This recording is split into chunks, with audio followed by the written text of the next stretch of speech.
கனிகளோடு கூட நிற்பதற்கு என்ன காரணம் சொன்னா, ஆண்டவர் என் கூட இருக்கிறார். கனி கொடுக்கிறவர் என்னோடு கூட இருக்கிறார். கனி கொடுக்கிற அனுபவத்தை கொடுக்கிறவர் எனக்குள்ளே வாசம் பண்ணுகிறார். அதுதாங்க உண்மை. மாதம் மாதம் என்னுடைய தாயாரை எனக்கு ஞாபகப்படுத்துகிறதான ஒரு சூழ்நிலை. நான் அடிக்கடி சொல்லணும்னு நினைப்பேன், மறந்துடுவேன். நான் படிக்கிறதான வேலையில் அந்த வேலை செய்துட்டு வீட்டில் இருக்கும்போது எங்கள் வீட்டில் யாரும் இருக்க மாட்டாங்க. எங்கள் தம்பி எங்கேயாவது விளையாட போயிடுவோம். நான் வேலைக்கு போயிட்டு வந்தேன்னா வீட்டிலே தான் இருப்பேன். ஒன்று வேட்டைக்கு போவேன், அப்படி இல்லைன்னா வீட்டில் இருப்பேன்.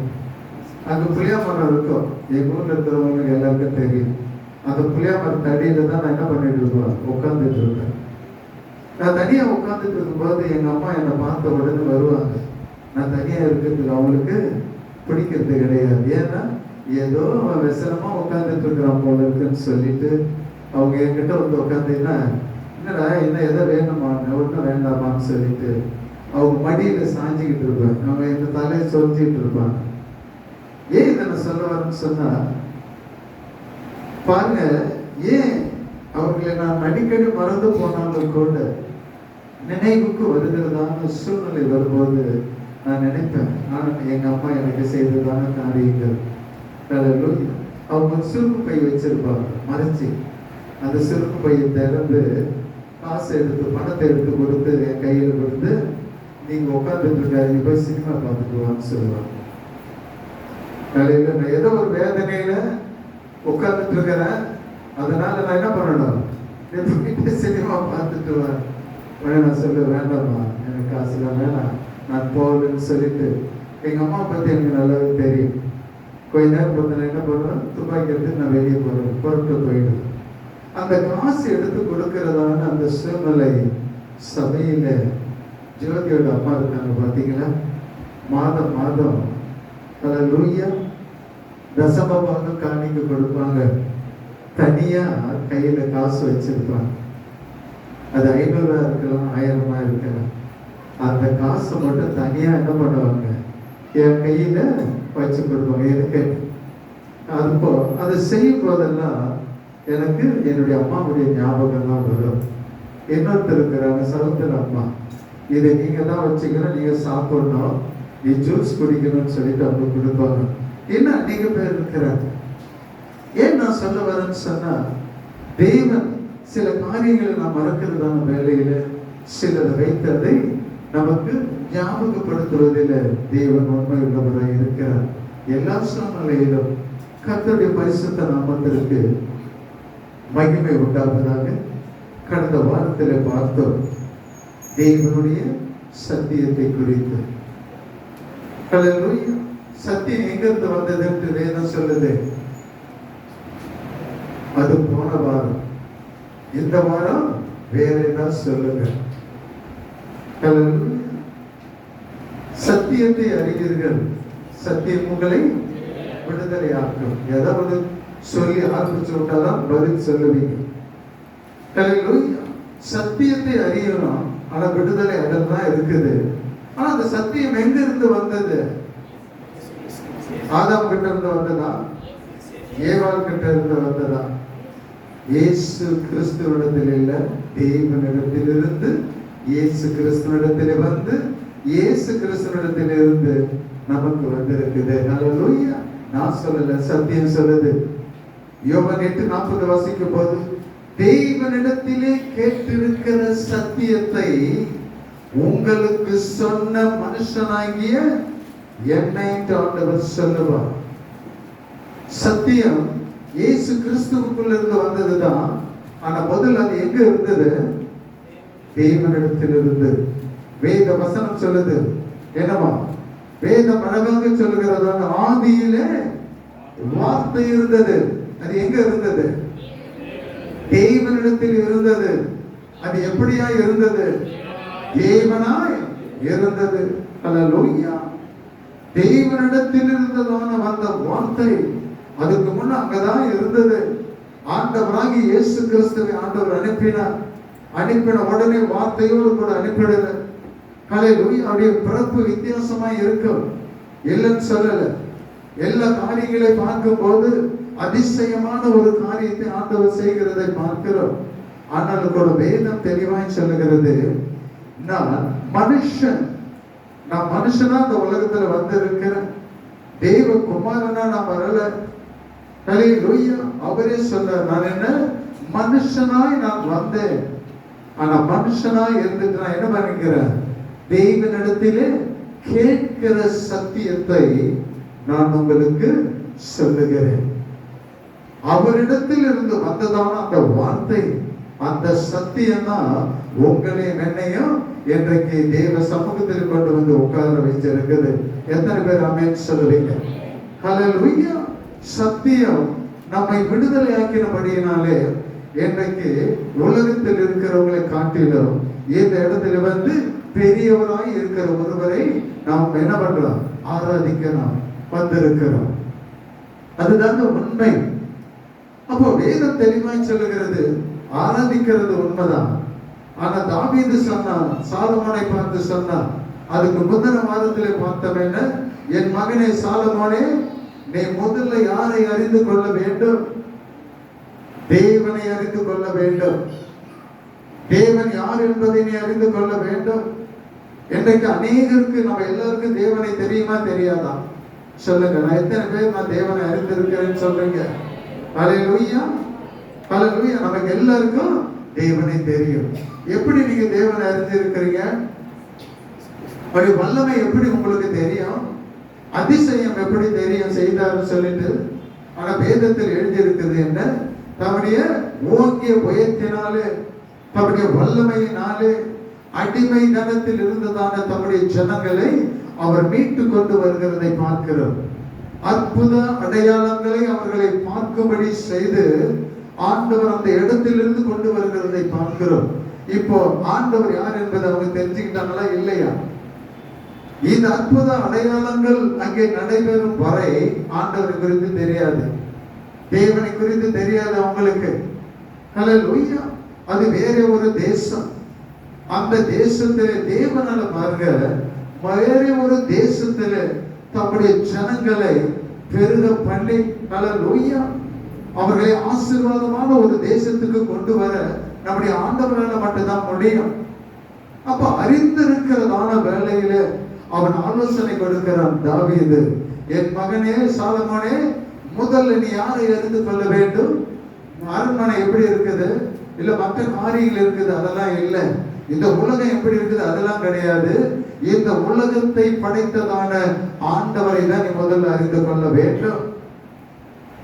எனக்கு ஒத்தாசை வரும் பருவம் நம்ம சொன்னாலும் கூட அதை சொல்லுவான், என்ன, வானத்தையும் பூமியையும் உண்டாக்கின கர்த்தரிடத்திலிருந்து எனக்கு ஒத்தாசை வரணும். ஹல்லேலூயா.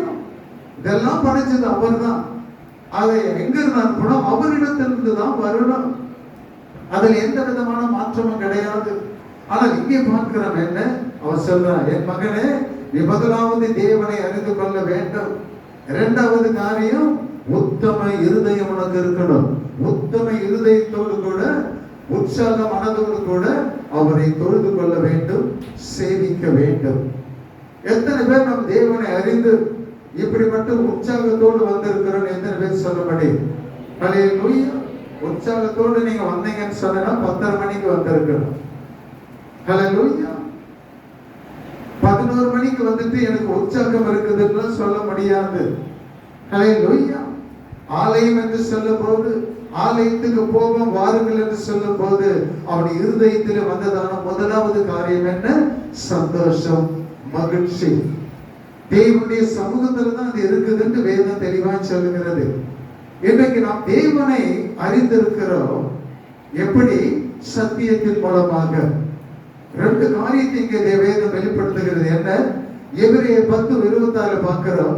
சத்தியத்தை அறியும் அறிவை அடைந்த பின்பு. ஹல்லேலூயா. சத்தியத்தை அறியும் அறிவை அடைந்த பின்பு. அப்ப சத்தியத்தை நான் அறிந்திருக்கிறேன், எனக்கு அறிவு வந்திருக்குது. அப்ப அந்த அறிவினுடைய வெளிப்பாடு என்னன்னு சொன்னாக்கா விடுதலை. ஹல்லேலூயா. யோவான் 8:32 என்ன? சத்தியத்தை அறிந்தவர்களுக்குள்ள என்ன இருக்குது? ஒரு விடுதலை இருக்குது. ஹல்லேலூயா. அது யார் மூலமா சொன்னா ஒரு போதகன் மூலமா கிடையாது, ஒரு தீர்க்கதரிசியின் மூலமா கிடையாது. தேவனிடத்திலிருந்து வந்து கேட்ட வெளிப்படுத்தின அந்த சத்தியம் தான் உங்களை என்ன பண்ணிருக்கிறீங்க, விடுதலை தந்து தேவ சமூகத்திலே கொண்டு வந்து வைத்திருக்கிறது. விடுவிக்காத யாரும் இங்க ஒருத்தரும் அவருடைய சமூகத்துக்கு வரல. விடுதலை பெற்றவங்க தான் நம்ம வந்திருக்கிறோம். அதில் எந்த விதமான மாற்று கருத்துமே இல்லை. முதல்ல சத்தியம். இந்த சத்தியத்தை அறிந்தவர்கள் எப்படி இருக்கணும்? வேதம் அழகாக சொல்லுகிறது என்ன? சத்தியத்தை அறியும் அறிவை அடைந்த பின்பு நாம் மனப்பூர்வமாய் பாவம் செய்கிறவர்களாய் இருந்தால், நீ தேவனை அறிகிற அறிவு வேற, சத்தியத்தை அறிந்து கொண்டதான அறிவு வேற. முதல்ல சத்தியத்தை நீ அறிந்தாதான் நீ என்ன பண்ண முடியும்? ஹல்லேலூயா, விடுதலை பெற முடியும்.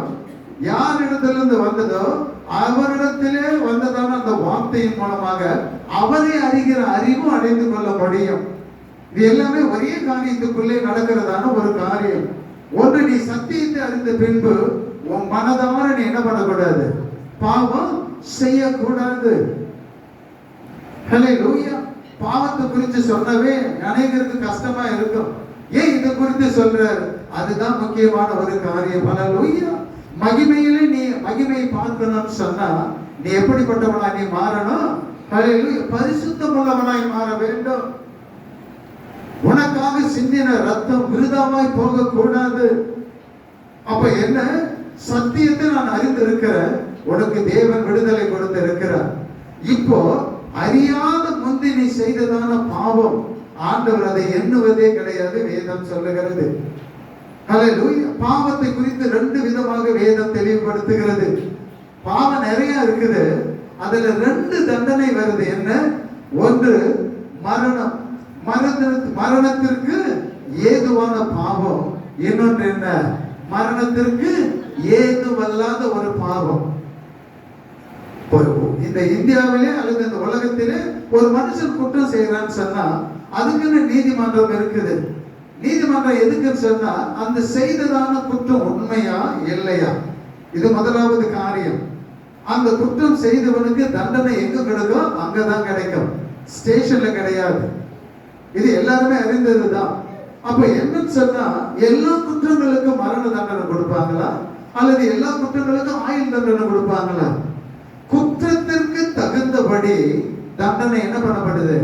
அதிகமான ஒரு குற்றம் செய்ய முடியாத செய்யக்கூடாததான சட்டத்தில் எழுதியிருக்கிற சட்டத்தின்படி தான் என்ன பண்றாங்க? தண்டனை கொடுக்கிறாங்க. அதில் எந்த வித மாற்றமும் கிடையாது. போறவனுக்கு எல்லாத்துக்குமே ஆயுள் தண்டனை, போறவங்களுக்கு எல்லாருக்கும் 3 மாசம் தான் தண்டனை, 6 மாசம் தான் தண்டனை, தூக்கு தண்டனை அப்படிலாம் கிடையாது. அந்த செய்ததான காரியத்துக்கு தக்கபடி. அப்போ பார்க்கிறோம் என்ன? ஆண்டவரிடத்திலே வந்து விடுதலை பெறாத, ஆண்டவரை அறியாத நாட்களிலே நீங்களும் நான் எப்படிப்பட்ட பாவம் செஞ்சிருக்கிறோம். ஹல்லேலூயா. அவர் எப்படி எண்ணி முடியாத அதிசயங்களை செய்கிறவராய் இருந்தாரோ அதே போல எண்ணி முடியாத பாவங்களை நாம செய்தவங்களா இருந்திருக்கிறோம். எத்தனை பேர் அதை ஒத்துக்கிறீங்க? ஹல்லேலூயா. வார்த்தையினாலே, செய்கையினாலே, பாவங்களை எண்ணத்தினாலே, யோசனையினாலே அளவிட முடியாததான பாவங்களை செய்தவங்க தான் நம்ம ஒவ்வொருவரும். இப்ப நான் தேவனை அறிந்திருக்கிறேன். எப்படி? அவருடைய சத்தியத்தின் மூலமாக, அதை விசுவாசிக்கிறதின் மூலமாக இப்ப நான் தேவனை அறிந்திருக்கிறேன். இப்ப என்ன? அப்ப எனக்கு மனசாட்சி கிடையாது. ஹல்லேலூயா. மனசாட்சி என்னோடு கூட பேசாது. காரணம் என்னன்னா சத்தியம் எனக்குள்ள கிடையாது. அதனால நல்லது கெட்டது எது, எது நல்லது, எது செய்த கெட்டது, எதை குறித்தும் கவலைப்பட மாட்டேன். நான் என்ன நினைக்கிறேன்னா அதை செய்யணுங்கிற நோக்கமா இருக்கும், தரிசனமா இருக்கும். ஆனா இயேசு கிறிஸ்துவினுடைய சத்தியத்தை கேட்ட பின்பு, அந்த சத்தியத்தை நான் அறிந்து கொண்ட பின்பு, அந்த சத்தியம் எனக்குள்ளே வந்த பின்பு, அதை நான் நம்புகிறதான வேலையில, விசுவாசிக்கிறதான வேலையில இப்பதான் நீங்களும் நான் எப்படி இருக்கணும்? ஜாக்கிரதையாய் இருக்க வேண்டும். ஹல்லேலூயா. வசனம் சொல்லுது. கொரிந்தியர் எழுதுகிறதான வேலையில பாருங்க, அதை படிக்க போறேன். திருவிருந்துக்கு முன்னால சிலருடைய பாவம் என்ன பண்ணுச்சா? ஹல்லேலூயா, முந்திக் கொண்டது. சிலருடைய பாவம் என்ன பண்ணுது? அவர்களை பின்தொடர்ந்து வந்துகிட்டு இருக்குது. உன்னை அழைத்த தேவன் உன் பின்னால எது வரணும் தெரியுமா? நன்மையும் கிருபையும் தான் உன்னை பின்னாலேயே வரணும். ஜீவனுள்ள நாளெல்லாம் அது உன்னை பின்தொடர வேண்டியது இந்த ரெண்டு காரியம் தவிர ஹல்லேலூயா பாவம் உன்னை பின்தொடர கூடாது. அப்பனா நீங்களும் நான் எப்படி இருக்கணும்? சத்தியத்தை அறிந்த பின்பு மனதார நீங்கள் நான் என்ன பண்ணக்கூடாது? பாவம் எனக்கு இருக்குது. எத்தனை பேருக்கு இருக்குது? ஹல்லேலூயா. நம்ம எல்லாருக்குமே இருக்குது. எது பாவம் எது பாவம் இல்லை? ஹல்லேலூயா. பொல்லாப்பாய் தோன்றுகிறது எல்லாமே பாவம் தான். உன்னை சுற்றி எல்லாமே நன்மை தான் இருக்குதுன்னு நினைக்காதீங்க. வேதம் சொல்லுகிறது எபிரேயர் 12:1 மேகம் போன்ற திரளான சாட்சி, ஹல்லேலூயா, உன்னதமான சாட்சி எல்லாம் மேலதான் இருக்குது. ஆனா உன்னை சுற்றி இருக்கிற இந்த பூமியில் இருக்கிறதான காரியங்கள் என்ன? நெருங்கி நிற்கிறதான பாவம். ஹல்லேலூயா. இன்றைக்கு அதை நீ உதறி தள்ளிட்டு ஆண்டவரை நோக்கி நீ நடக்கணும்னு சொல்லிட்டு வேதம் தெளிவா சொல்லுகிறது. பாவம் தெரிஞ்சு போச்சு, இனி இந்த பாவத்துக்கு எனக்கும் சம்பந்தம் கிடையாது. வேதம் தெளிவாய் சொல்லுகிறது என்ன? அசுத்தத்திற்கும் பரிசுத்தத்திற்கும் சம்பந்தமே கிடையாது. ஹல்லேலூயா. சம்பந்தமே இல்லை. இருளுக்கும் வெளிச்சத்துக்கும் தொடர்பே கிடையாது. ஹல்லேலூயா. இருளுக்குள்ளே வெளிச்சம் வருகிறதான வேலையில இருள் எங்க போச்சுன்னு தெரியாது. முன்ன நம்ம இருள்ல தான் இருந்தோம். வசனம் சொல்லுது என்ன? இருளின் திசையில் இருக்கிறவர்களுக்கும் மரண இருளின் திசையில் இருக்கிறவர்களுக்கும் என்ன உதிச்சதா? வெளிச்சம். ஹல்லேலூயா. ஒளி. ஹல்லேலூயா. யோவான் சொல்வான், நான் அந்த ஒளி அல்ல, அந்த ஒளியை குறித்து பிரசங்கிக்க உபதேசிக்க நான் வந்திருக்கிறேன். அந்த ஒளிக்கு ஒரு வழி ஏற்படுத்தபடி நான் வந்திருக்கிறேன். இன்னைக்கு பார்க்கிற நான் தேவனை அறிந்திருக்கிறேன் அப்படின்னு சொன்னவங்க அடுத்த காரியம் என்ன செய்யணும்? சத்தியத்தை அறிகிறோம். அடுத்தவங்க செய்யக்கூடிய காரியம் என்ன? நீ இனி என்ன பண்ணக்கூடாது? தெரியாம செஞ்சிட்டேன்னு சொல்லக்கூடாது. ஹல்லேலூயா. அபிஷேகம் பண்ணப்பட்டவன் தெரியாதுன்னு சொல்லக்கூடாது. எனக்கு எழுதப்பட்டிருக்கிறது, மனப்பூர்வமாய் அவன் பாவம் செய்வானால் வேதம் அழகாக சொல்லுகிறது என்ன? அவனுடைய பாவங்களின் நிமித்தம் செலுத்தத்தக்க பலி இனி இராமல், அதுக்கு பதிலா என்ன இருக்குதா? கோபாக்கினை தான் இருக்குன்னு சொல்லப்பட்டு இருக்கிறது, எழுதப்பட்டு இருக்கிறது. ஹல்லேலூயா. அப்ப இனி பலி உனக்கு எனக்கு கிடையாது. பாவம் செய்ததுக்கு மனப்பூர்வமாய் நீ மறுபடியும் ஆரம்பிச்சுனா அதுக்கு பலி கிடையாது. ஒன்று நியாய தீர்ப்பு முந்திக் கொள்ளும், இல்ல பாவம் உன்னை பின்தொடர்ந்து வந்துகிட்டு இருக்கும். நீ தான் தீர்மானிக்க வேண்டும். இப்ப தெரிஞ்சு போச்சு. தெரிஞ்ச பிறகு நீ செய்கிறதான வேலையில ஆண்டவர் அதற்கு கொடுக்கிறதான தண்டனை என்ன? கோபாக்கினை. இன்னைக்கு ஏன் என்ன பண்றோம்? நம்ம இப்ப சத்தியத்தை அறிஞ்சிருக்கிறோம். சத்தியம் என்னை விடுதலையாக்கி இருக்குது. விடுதலையான பின்பு எந்த காரியத்திலிருந்து ஆண்டவர் என்னை விடுவித்தாரோ சத்தியத்தின் மூலமாக, மீண்டும் நான் என்ன பண்ணக்கூடாது? மெய்யான பழமொழிக்குள்ள நான் போகக்கூடாது. ஆண்டவர் சொன்னார் மெய்யான பழமொழி. அது என்ன? நாய் தன் கக்கினதை என்ன பண்ணோம்? அது தின்னும். கழுவப்பட்ட பன்றி என்ன பண்ணோம்? மறுபடியும் அந்த சேர்த்துக்கு தான் போவோம். அது பன்றிகளுக்கும் அந்த மிருகங்களுக்கு கொடுக்கப்பட்டதான காரியம். அந்த மிருகத்தை போல நீங்கள் நானும் மாறக்கூடாது. ஹல்லேலூயா. சத்தியம் உனக்கு விடுதலை கொடுத்தது. அந்த சத்தியத்தில் நீ என்ன பண்ணணும்? நிலைத்து உறுதியாய் நிற்க வேண்டும். நாம் ஒவ்வொருவரும் அடுத்தது பார்க்கிறோம் என்ன? வேதம் தெளிவாய் சொல்லுகிறதான காரியம் பார்க்கிறோம் என்ன? ரோமர் 1:21 பாருங்க. அவர்கள் தேவனை தேவன் என்று அறிந்து, தேவனை பற்றி தெரிஞ்சு போச்சு. இயேசு யாருன்னு தெரியும், தேவன் யாருன்னு தெரியும், ஆவியானவர் யாருன்னு சொல்லிட்டு நான் என்ன பண்ணிருக்கிறேன்? அறிந்து இருக்கிறேன். ஆனா என்ன பண்ணல நானு? வேதம் தெளிவா சொல்லுகிறது, தேவனை தேவன் என்று அவர்கள் அறிந்தோம், தேவன் என்று என்ன பண்ணலாம்? மகிமைப்படுத்தவே. ஹல்லேலூயா. ஹல்லேலூயா. இப்ப எல்லாம் ரோட்ல நடக்கிறாங்க. உங்க வாத்தியார் வராரு, ஒரு 10 பேருக்கு நடுவில் நீ உனக்கு வாத்தியாரா இருக்கிற வராருன்னு சொன்னா நீங்க என்ன செய்வீங்க? அவரை அறிந்து இருக்கிறீங்க, அவர் உங்களோடு கூட இருந்திருக்கிறாரு. அவர் பார்த்த வேலையில அவர்களுக்கு நீங்க என்ன பண்ண? வணக்கம் பண்ணுங்களா மாட்டீங்களா? 10 பேருக்கு இல்ல, அந்த 10 பேர் நடுவில் வருகிறவர் நீங்கள் அறிந்து இருக்கிற ஒரு அறிமுகமானவரை தான் நீங்க என்ன பண்ண? போயிட்டு மரியாதை கொடுப்பீங்க, விஷ் பண்ணுவீங்க. அப்ப இந்த உலகத்திலே நாம் என்ன பண்றோம்? தேவனை நான் அறிந்திருக்கிறேன். ஆனா அறிந்ததான நீங்களும் நானும் செய்யக்கூடிய காரியம் ரெண்டு. ஒன்று, சத்தியத்தை அறிந்த பின்பு பாவம் செய்யக்கூடாது. தேவனை அறிந்த பின்பு தேவனை மறுதலிக்க கூடாது. நாம என்ன செய்யணும்? அதே வசனத்துல சொல்லுது, அவர்கள் தேவனை தேவன் என்று அறிந்து கொண்டாங்க, தெரிஞ்சுக்கிட்டாங்க, இவர்தான் தேவன். ஆனா என்ன செய்யல? அவங்க தேவன் என்று மகிமைப்படுத்தாமலும் ஸ்தோத்தரியாமலும் இருந்து தங்கள் சிந்தைகளினாலே அவர்கள் என்ன பண்ணாங்களாம்? வீணரானார்கள். உணர்வடையாத அவருடைய இருதயம் என்ன ஆயிடுச்சு? இருளடைந்தது. தொடர்ச்சி அந்த அதிகாரத்தை படிச்சீங்கன்னா என்ன பண்றாரு ஆண்டவர்? பார்த்துக்கிட்டே தான் இருப்பாரு. நீ எதற்கு சரி வரல, நீ எதற்கு ஒத்து போகல, வேதத்திற்கு சத்தியத்திற்கு நீ விலகி நிக்கிற, தேவனுக்கு விரோதமாய் செய்யறன்னு சொன்னா ஆண்டவர் உன்னை ஒண்ணுமே செய்ய மாட்டார், உனக்கு அதிசயம் செய்ய மாட்டாரு. நீ எதுல பிரியப்படுகிறாயோ அந்த காரியத்திலே ஆண்டவர் உன்னை என்ன பண்ணுவாராம்? ஒப்பு கொடுத்துருவாராம். பின்பு உன்னுடைய நிலைமை எப்படி இருக்கும்? பரிதாபமான ஒரு நிலை. அடுத்த காரியங்களை என்ன பண்ணுவேன்?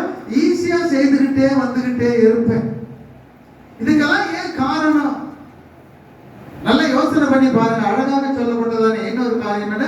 தீத்து 1ஆம் அதிகாரம் 16ஆம் வசனத்தை எடுத்து டக்குன்னு வாசிங்க. தீத்து 1ஆம் அதிகாரம் 15 வாசிங்க.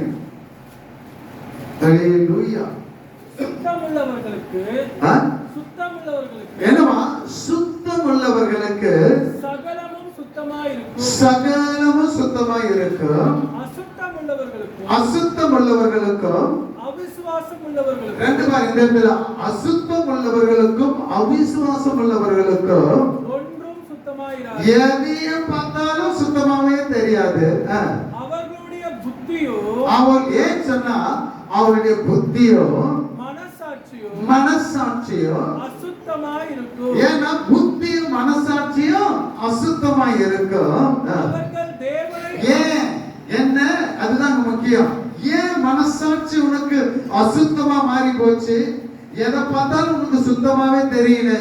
ஏன் சொன்னா இப்பதான், ஏன்னா அவங்க தேவனை அறிந்திருக்கிறாங்க. இப்ப பார்த்து படிப்பாத, அவர்கள் தேவனை அறிந்திருக்கிறோம். மனசாட்சி இல்லாத இருக்கிறாங்களா? அவர்கள் தேவனை அறிந்திருக்கிறோம் என்று அறிக்கை பண்ணுகிறார்கள். அவங்க சொல்றாங்க, எனக்கு தேவனை பத்தி தெரியும், சத்தியத்தை பத்தி தெரியும், அவங்க அறிக்கையிடுறாங்க, சொல்றாங்க.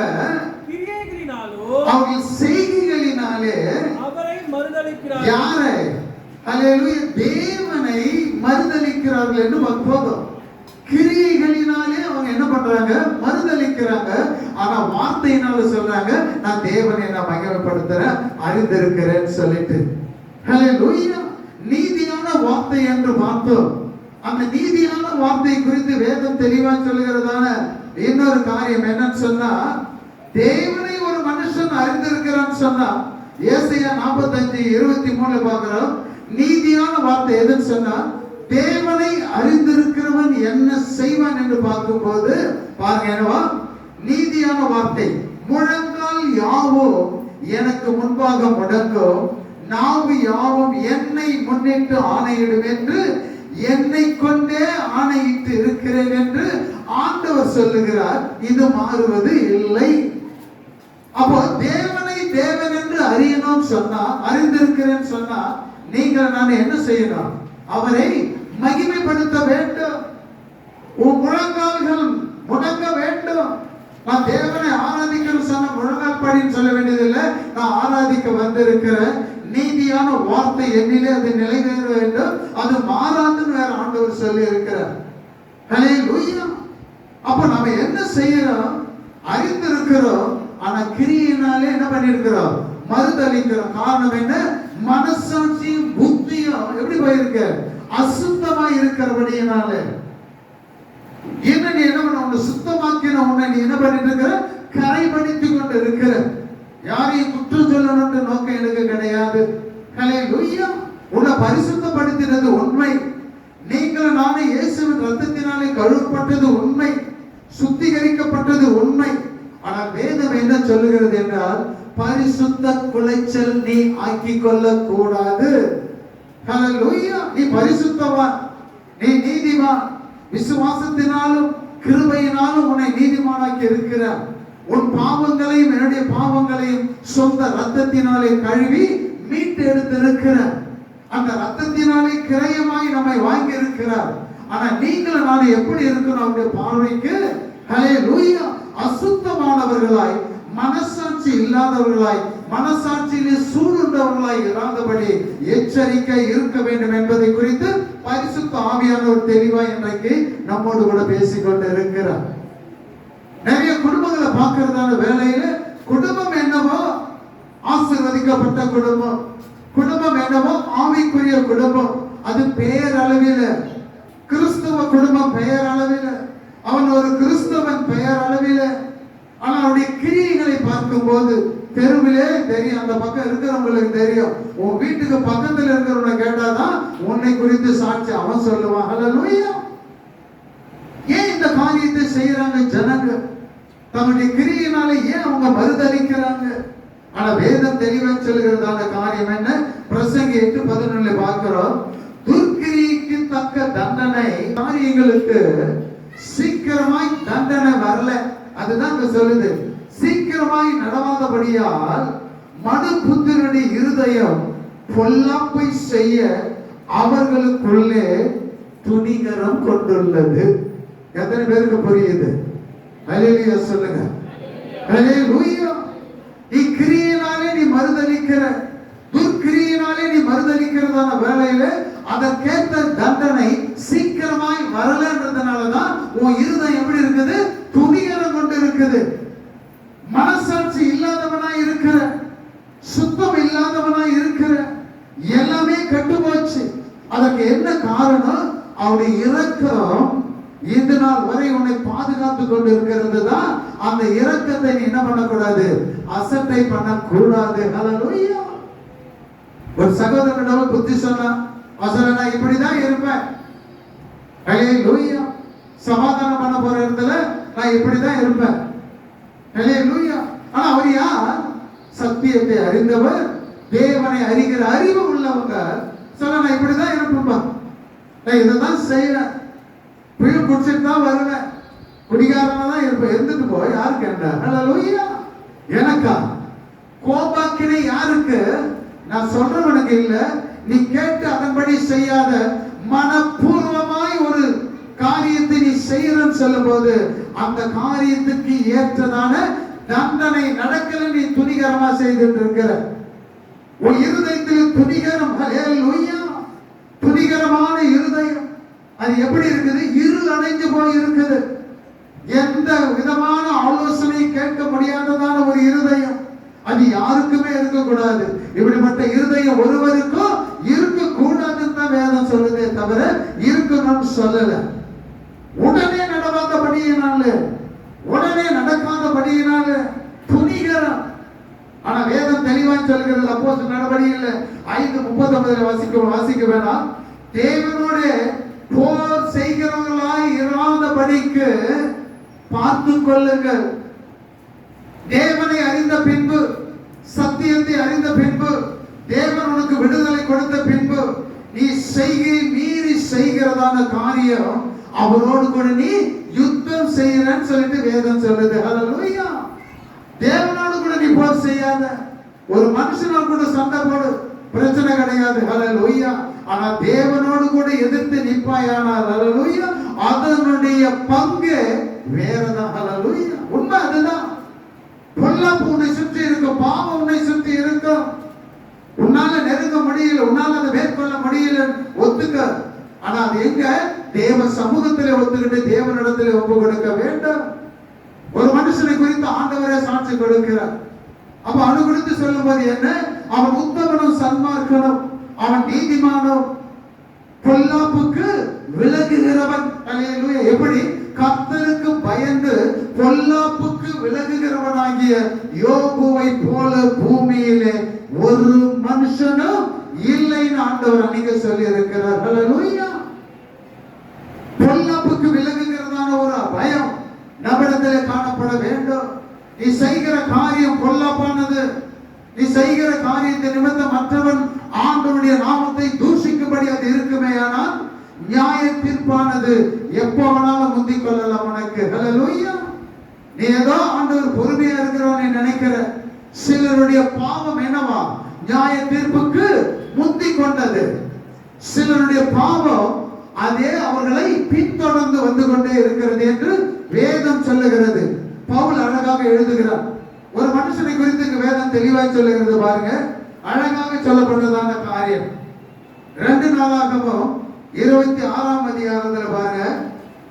அவன் ரொம்ப நல்லவன். ஹல்லேலூயா. எல்லாரும் நல்லவங்க தான் பார்வைக்கு, எல்லாரும் நீதிமான்கள் தான் எழுத்தின்படி, எல்லாரும் கழுவப்பட்டவங்க தான் வேதத்தின்படி. இதுல எந்த விதமான மாற்று கருத்தும் கிடையாது. ஆனா கழுவப்பட்டவனா தான் இருக்கணும். மறுபடியும் சேர்த்துக்கு போக கூடாது. ஹல்லேலூயா. மறுபடியும் பண்ணியா மாறிடக்கூடாது. சேர்த்த பார்த்தவன ஆசை வந்துடக்கூடாது. பாவத்தை பார்த்தவன ஆசை வந்துடக்கூடாது. தன் மகனை குறித்ததான ஒரு ஹல்லேலூயா பாரம் இருந்தபடியினாலதான் அவர் சொன்ன தாவீது சொல்லும்போது சொன்னா, ஆண்டவரே என் மகனுக்கு உத்தம இருதயத்தை தாரும் ஆண்டவரே. அவன் உத்தமனாய் இருக்கணும். வெளி தோற்றத்தில் இல்ல, இருதய பூர்வமாக அவன் உத்தமனாய் காணப்பட வேண்டும். எதையாய் பார்த்துட்டு ஓடி உத்தமத்தை விட்டு விலகிடக் கூடாது. ஆனா இங்க பார்க்கிறோம் என்ன, உசியா என்கிற ராஜாவை குறித்து வேதம் தெளிவாய் சொல்கிறது.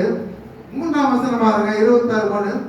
உசியா ராஜாவாகிற போது 16 வயதா இருந்து 16 வயசுல ஒருத்தன் ராஜாவாகிறான். 52 வருஷம் எருசலேமிலே அரசாண்டாராம். அவன் பாருங்க 4ஆம் வசனம், அவன் தன் தகப்பனாகிய அமத்சியா செய்தபடியெல்லாம் கர்த்தரின் பார்வைக்கு செம்மையானதை செய்தான். மனுஷனுடைய பார்வைக்கு இல்ல, தேவனுடைய பார்வைக்கு. தேவனுடைய தரிசனங்களில் புத்திமானாய் இருந்த சகரியாவின் நாட்களிலே அவன் என்ன பண்ணானா, தேவனை தேட மனதிறங்கி இருந்தான். அவன் கர்த்தனை தேடின நாட்களிலே தேவன் அவன் காரியங்களை வாய்க்க செய்தார். ஹல்லேலூயா. அதோட அது இருக்கட்டும். ஏன் சொன்னா வேதம் என்ன அழகாக சொல்லுகிறதுன்னு சொன்னா, அவன் பாருங்க ஆண்டவரை தேடுகிறதான வேளையில அவன் பலப்பட்டான். ஹல்லேலூயா. ஆசீர்வதிக்கப்பட்டான். 52 வருஷம் அவன் எருசலேம் என்ன பண்றான், அரசாளுகிறதை பார்க்கிறோம். இங்க பார்க்கிறோம் என்ன, 16ஆம் வசனம் பாருங்க. அவன் பலப்பட்ட போது, ஹல்லேலூயா, உயர்வு அடைந்த போது அவன் என்ன பண்ணானா, தனக்கு கேடு உண்டாகும் மட்டும். அந்த வார்த்தையை நீங்க நல்லா கவனிக்கணும். தனக்கு கேடு வரும் மட்டும். ஹல்லேலூயா. என்ன செய்தானா, அவனுடைய மனம் மேட்டிமை ஆகி கேடு வர்ற வரையிலும் அவன் மனசு என்ன ஆயிட்டு இருந்தது, பெருமை அடையும் வரை. பெருமை வந்துருச்சு பாருங்க. எப்படி மேட்டிமை ஆகி தன் தேவனாகிய கர்த்தருக்கு விரோதமாக மீறுதல் செய்து, அந்த மீறுதல் வர வர என்ன பண்ணிட்டு இருந்தான் இவன், ஹல்லேலூயா, தனக்கே கேடுண்டாகும்படி அப்படி எண்ணமும் சிந்தனையும். ஹல்லேலூயா. எப்படி முதல்ல வாசித்த என்ன, அசுத்தம் உள்ளவர்களுக்கு எல்லாமே அசுத்தமா தான் இருக்கும். ஏன், அவங்களுக்குள் இருக்கிறதான மனசாட்சியும் அசுத்தம், எல்லாமே அசுத்தம்.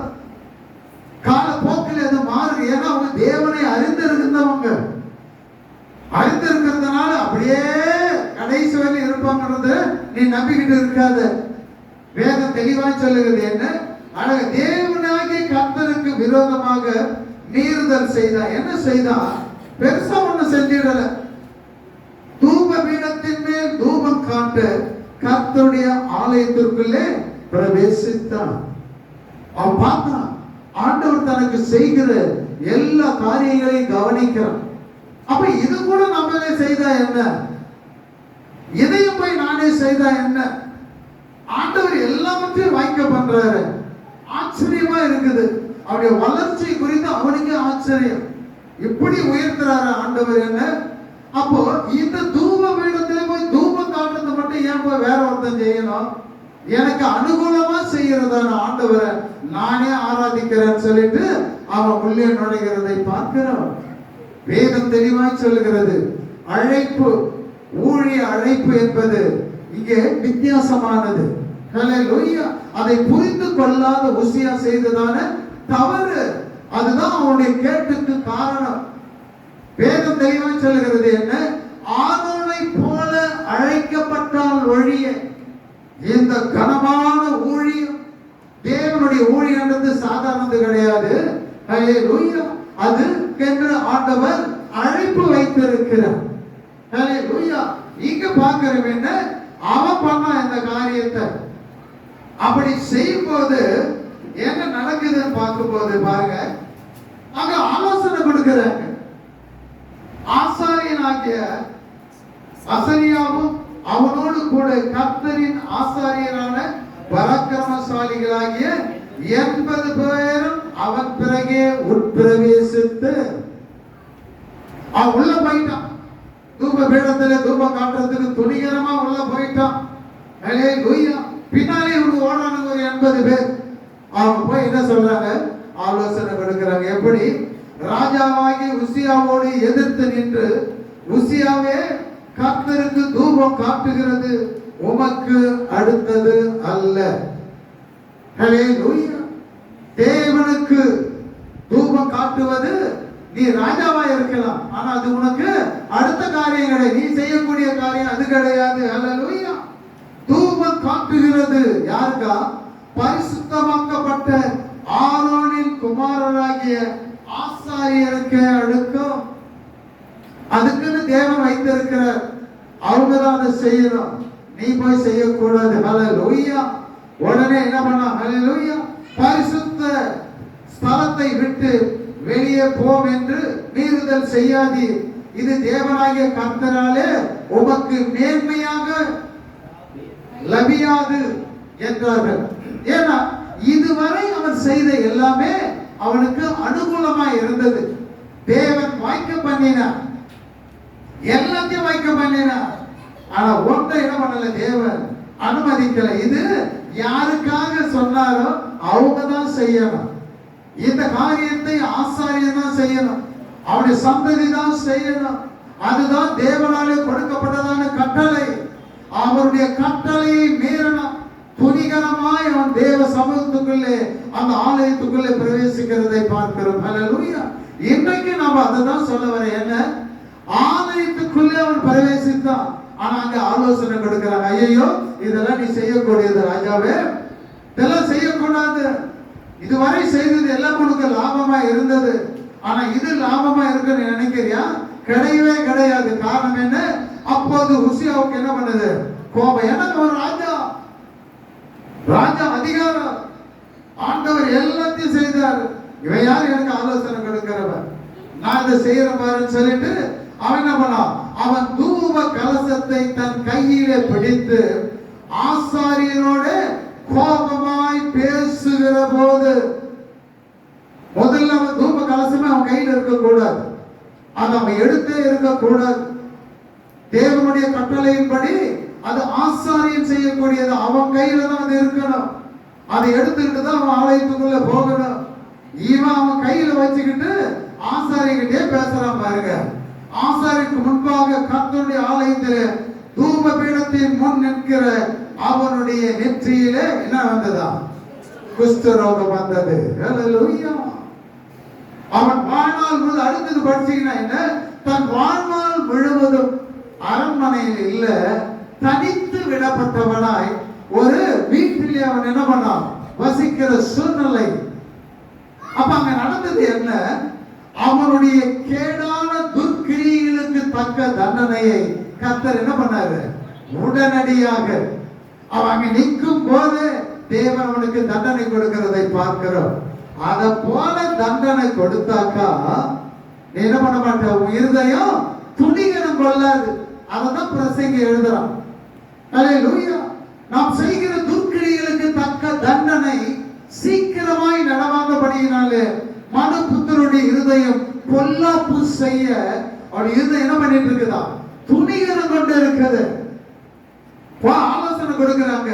இந்த ஆலோசனை கேட்டு அவன் வந்துட்டு இருக்கல, ஆண்டவரே நான் பெரிய தப்பு பண்ணிட்டேன், நீ செய்த கட்டளையை நான் மீறிட்டேன், ஆண்டவரே என்னை மன்னிச்சிரு எப்பப்பான்னு சொல்லிட்டு அந்த தூப கலசத்தை அங்கே வச்சுட்டு ஓடியாந்து இருக்கணும், எல்லாம் ஆசாரிய கையில கொடுத்துட்டு இருக்கணும். ஆனா அவன் அது செய்யல, கோபமா அவர்களோடு கூட பேசிக்கொண்டு இருக்கிறதான வேலையில ஒண்ணு உள்ள நுழைஞ்சது தப்பு, தூப கலசத்தை எடுத்தது தப்பு, நான் போய் தூபம் காட்ட போறேன்னு செஞ்சது தப்பு. அடுக்கடுக்காக தனக்கே கேடு உண்டாகும்படி ஒன் பை ஒன்னா செய்துட்டு வர்றதை பார்க்கிறோம். ஆண்டவர் என்ன பொறுமை உள்ளவர் தான், இரக்கம் உள்ளவர் தான். உடனே என்ன பண்ண, அப்ப இருந்ததான வியாதிகளில கொடுமையான ஒரு வியாதி எதுன்னு சொன்னா குஷ்டரோகம் தான். எல்லாவற்றுக்கும் விலக்கி காக்கிற ஒன்று என்ன, மனுஷர்களை விட்டு விலக செய்யக்கூடிய காரிய நோய் அது ஒண்ணுதான். அதை பார்த்த உடனே ஒதுக்கிடுவாங்க, சொந்த பந்தம் அவங்களோட கூட போக முடியாது. இது சட்ட திட்டம். ஹல்லேலூயா. ஆனால் வேதத்தில் நாம் பார்க்கிறோம் என்ன, உடனடியாக தேவன் கொடுத்ததான தண்டனை. மோவாப் ஸ்திரீகளோடு கூட இஸ்ரேல் ஜனங்கள் அப்படியாக போய் தூபம் அங்கே போயிட்டு பலிபீடத்திலே பலியிட்டு அவங்களோடு கூட இசைந்து பாவம் செய்கிறதான வேலையில உடனடியாக அங்கே ஹல்லேலூயா அழிக்கும்படி தேவன் வாதை அனுப்புகிறதை பார்க்கிறோம். ஹல்லேலூயா. அப்போ உடனடியாக அப்பவே ஆண்டவருக்கு என்ன பண்ணார், செய்தார். ஆனா இப்ப ஏன் நமக்கு செய்யலன்னு சொன்னா, இரக்கத்திலே ஐஸ்வர்யம் உள்ளவர், இரக்கத்தின் காலத்தில் இருக்கிறபடினாலதான் கொஞ்ச காலம் உனக்கு ஆலோசனை உனக்கு கொடுக்கிறேன்னு சொன்னா, இந்த ஆலோசனை எதுக்குன்னு சொன்னா நம்மை நாமே மாற்றிக்கொள்ளும்படிக்கு. தேவனுக்கு முன்பதாக நீதிமானா நீ இருக்கணும், பரிசுத்தவனா இருக்கணும், தேவனுடைய ராஜ்யத்தை சுதந்திரித்துக் கொள்ளுகிறவன், தேவனுடைய மகிமையை பார்க்கிறவனா இருக்க வேண்டும் என்பதற்கு தான் தேவன் சொல்லுகிறதான காரியம்.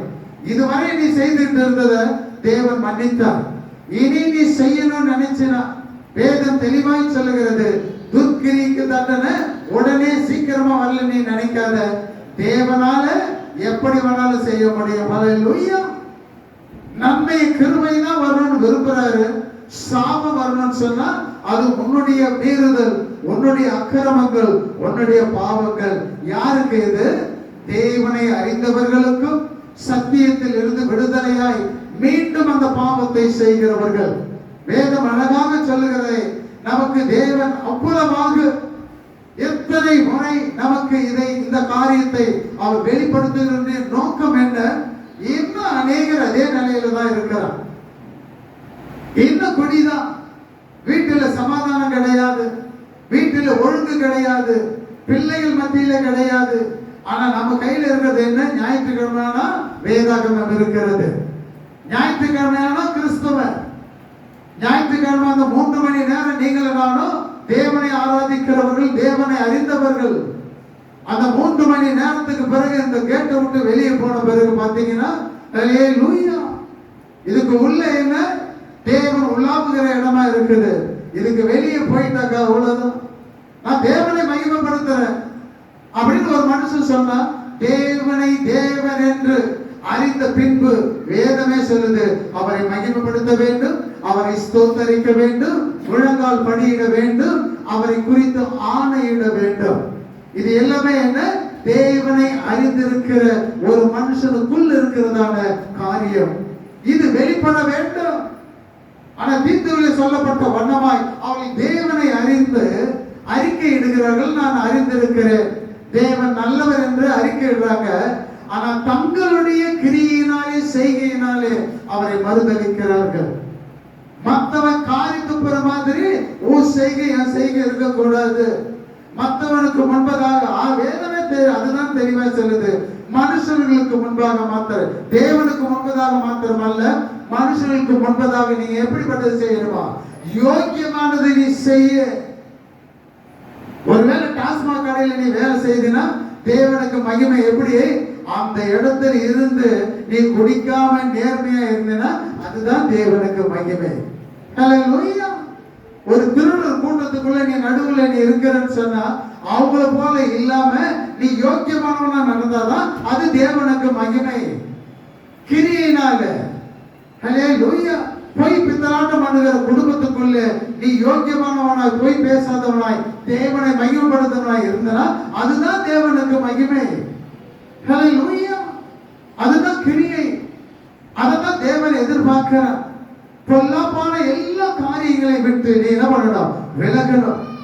தேவனுக்கு பயப்படுகிறது ஏதோ ஞானத்தினுடைய ஆரம்பம். பயன்றதே இல்லாத போச்சு. உனக்கு ஆலோசனை கொடுக்கிறதான போதனை நடத்துறேன்னு சொல்ல, நான் இப்படிதான் இருப்பேன், அப்படிதான் குடிப்பேன் ஒரு குடும்பத்துல. ஆனா யாரும் என்ன தப்பா நினைக்காதீங்க. ஹல்லேலூயா. ஏன் நான் சொல்றேன்னு சொன்னா, சிலருடைய பாவம் துணிகரமாய் செய்கிறதான காரியம், மனப்பூர்வமாய் செய்கிறதான பாவம், அது முத்திக் கொள்ளுவதற்கு நீ இடம் கொள்ளாதபடி இன்றைக்கு ஜாக்கிரதையா இருக்க வேண்டும் என்று உங்களோடு என்னோடு கூட ஆண்டவர் பேசுகிறார். அவன் ராஜா தான், ஆண்டவர் அவனை ஆசீர்வதித்தார்தான், எல்லாவற்றையும் ஆசீர்வதித்தார்தான். ஆனால் தேவனுடைய காரியத்தை செய்ய தேவன் யாரை கொண்டு செய்யணும் சொன்னாரோ அதை மீறும் போது தேவன் இரக்கமுள்ளவர் கிடையாது. ஹல்லேலூயா. உடனடியாக அந்த இடத்திலே நிற்கும் போது அவருடைய நெற்றியிலே என்ன வந்தது? ஹல்லேலூயா, பெருமை வந்தது. அந்த பெருமைக்கு ஆண்டவர் எதிர்த்து நின்றார். குஷ்டரோகியா வெளியே வந்தான். உள்ள போகும்போது ராஜாவா அதிகாரம் உள்ளவனா போனா, குஷ்டரோகம் வந்த பின்பு எல்லாவற்றையும் இழந்து தனித்து விடப்பட்டவனாய் வெளியே தள்ளுகிறதை பார்க்கிறோம். துர்க்கிரியைக்கு தக்க தண்டனை அதுதான். நமக்கு வரல, இன்னும் நல்லாதான் இருக்கிறோம் நினைச்சுக்கிட்டு ஆடாத ஆட்டெல்லாம் ஆடனா தேவன் என்ன பண்ணுவார்ன்றத இதன் மூலமாக நீங்கள் நான் அறிந்து கொள்ள வேண்டும். தேவனை நான் அறிந்திருக்கிறேன். அடுத்த காரியம் என்ன செய்யணும்? அவரை மகிமைப்படுத்த வேண்டும், ஸ்தோத்தரிக்க வேண்டும். சத்தியத்தை நான் அறிந்திருக்கிறேன். இனி நான் என்ன பண்ணக்கூடாது? என் மனதார பாவம், மனதார மனசு இல்லாம தெரியாமல இல்ல, இனி பாவம் செய்யாத. ஹல்லேலூயா. 38 வருஷமாய் வதஸ்த குலத்தண்டையில் இருந்தவங்க ஆண்டவர் என்ன சொன்னார்? அவனுக்கு புறம்பாக்கப்பட்டதான வேலையில மீண்டும் அவனை சந்திக்கும் போது ஆண்டவர் சொன்னார், இனி அதிக கேடானது ஒன்று வராதபடி என்ன செய்யக்கூடாது? பாவம் செய்யாத. ஹல்லேலூயா. ஹல்லேலூயா. அதுதான் கேடு, அப்படிதான் வரும். அதில் இருந்து உன்னை மீட்கும்படி ஆண்டவர் இன்னைக்கு உன்னோடு கூட பேசுறார். இதை நான் கேட்க மாட்டேன்னு சொன்னா அது உன்னுடைய விருப்பம், அது உன்னுடைய பாடு. ஹல்லேலூயா. யூதாஸ் நல்லவன் தான், நல்லதான் இருந்தான். எப்போ அவன் கையிலே துணிக்கை வாங்கினானோ அப்பொழுதே என்ன பண்ணானா? பிசாசு அவனுக்குள்ளே வந்தான். எதிர்பார்த்துக்கிட்டே இருப்பான் உன்னை எங்க கொண்டு போய் விடணும்னு சொல்லிட்டு. அதுக்கு நீ இடம் கொடுக்கும் போது கட்டாயம் உன்னை அங்கதான் கொண்டு போய் விடுவான்.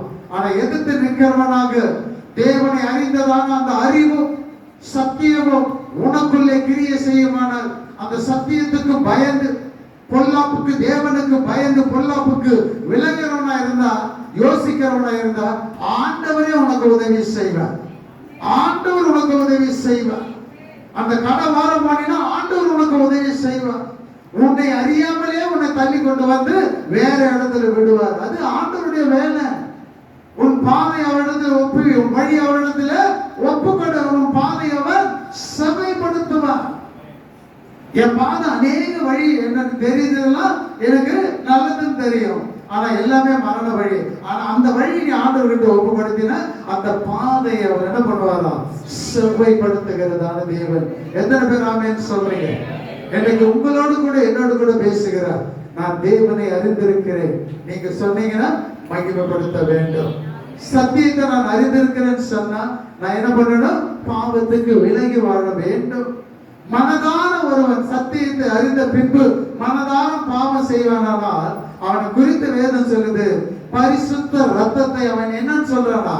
அசுத்த ரத்தம் என்று சொல்லி தன் காலின் கீழ் போட்டு அந்த ரத்தத்தை என்ன பண்றானா? மிதிக்கிறானா. எது? உனக்காக சிந்தின அந்த பரிசுத்த ரத்தத்தை. ஹல்லேலூயா. எதனால? கிரியைகளினாலே, செயல்களினாலே. ஹல்லேலூயா.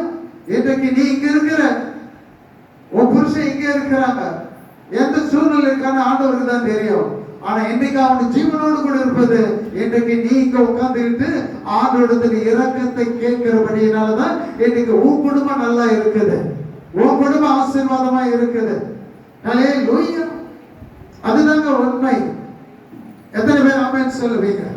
நான் ஆண்டவரை அறிந்து இருக்கிறேன். நீதியான வார்த்தை சொல்லுது, நீ தேவனை அறிந்திருந்தா மகிமைப்படுத்துவ, ஸ்தோத்தரிப்ப, முழங்கால்களை முடக்குவ, கர்த்தர் பேரிலே ஆணையிடுவ. அதுதான் தேவன் உனக்கும் எனக்கு கொடுக்கிறதான காரியம். ஹல்லேலூயா.